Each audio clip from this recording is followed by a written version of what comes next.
Husband abandoned me during our expensive fertility treatments. Years later, his wealthy father left me the inheritance instead of him. So, now my ex is dragging me to court. My husband abandoned me while we were on fertility treatment. That's right. I still tear up thinking about how did I even survive that phase. I got married to my husband in my mid-20s. We were high school buddies.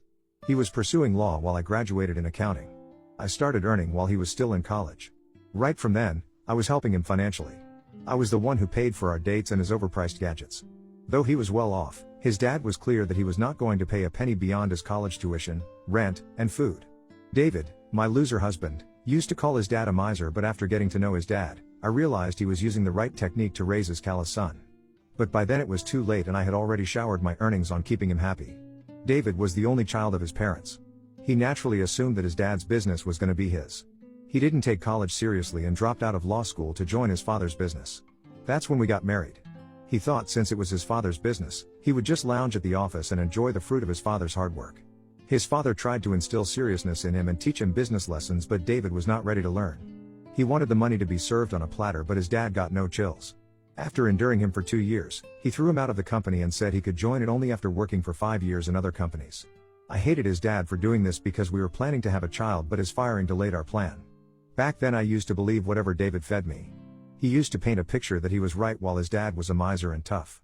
In retrospect, I think his dad was right all this while and I was dumb to believe him blindly.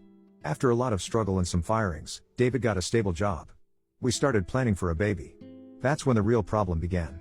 Months after months went, but we got no luck in seeing the 2 lines on the pregnancy test. After trying naturally for more than 2 years, our doctor suggested we go for IVF. It was a draining process, in all ways, physically, mentally, and of course financially. Our medical bills were already over the roof in 2 years, and then on top of that, opting for an IVF was yet another challenge. We were certain of having at least one child. I should say I was adamant about having a child. David was not passionate like me but didn't deny having a child. He did what he had to do to conceive. When the doctor explained the process of IVF, its success rate, and medical bills, David flipped out. It is quite natural for anyone to flip out given the money you have to put in and the poor success rate. I said I wanted to have a child even if that meant emptying all my savings. David said I was on my own in this because he's not liking his job and would quit any time. He said though he's gonna support me in this, but he's okay even if we don't have a child. I was so blind to become a mother that I didn't see any of the red flags. Thankfully my career was going well amidst all the medical troubles in my life. I liquidated all my savings and started the process. It was a harrowing experience, to say the least. I thought I had already undergone 2 years of treatment with several hormonal injections and endless medicines. I can endure IVF process, how hard it could be. But it was difficult. After a while, I lost the count of injections I had been through. To add to my distress, our first attempt failed.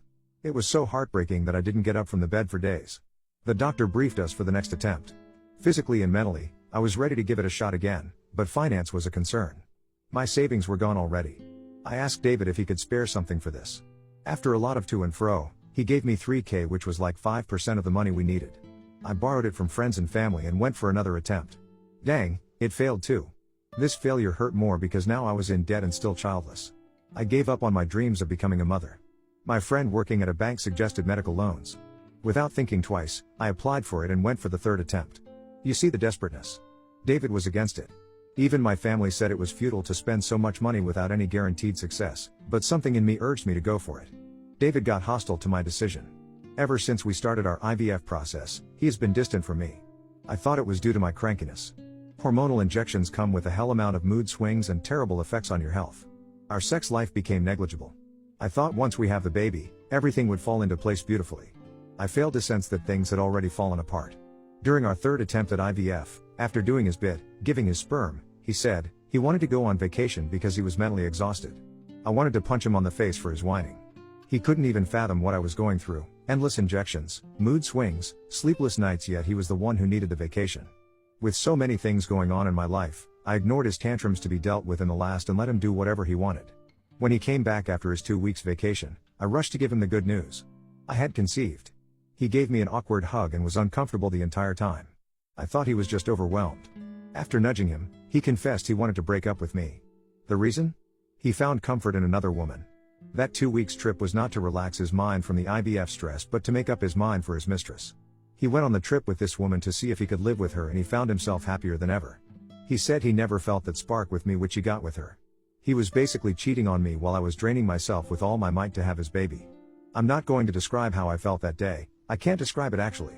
Just imagine your husband saying that he had been sleeping with another woman and want to leave you when you're just 1 week pregnant, and that too in your third attempt at IVF. My body was sore with the months of treatment, and now I had to prepare myself for a healthy pregnancy and childbirth. I said, "F off, I don't want to deal with you." The next morning when I woke up, he was gone with all his stuff. I called his workplace and got to know he had quit his job months ago. When I called his friends, I got to know that he had borrowed money from them and had been ghosting them. No one knew where he was. There was no trace of him. He abandoned me with an unborn child and piles of debts. It had been 9 years since then. I was blessed with a baby girl. In that vulnerable situation, my Phil came to my rescue. He cleared off David's debts as well as my medical loans and the debts I had incurred during the IVF. He also paid the hospital bills for my delivery. Mill and Phil supported me throughout my pregnancy and even after that.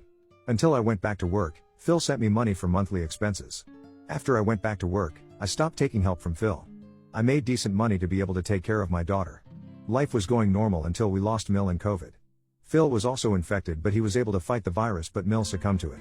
This happened during the first month of COVID. Though Phil had recovered, losing Mill was very tough on him, emotionally. On top of that, there was a lockdown, so he couldn't meet anyone or even go outside. He was giving up on life. It was my turn to pay his debt. I volunteered to move in with him with my daughter. He needed someone at home to be able to talk and express his emotions. My daughter also needed a companion because outdoor activities were shut. So moving with her grandpa was best for all of us. Phil Heath improved considerably.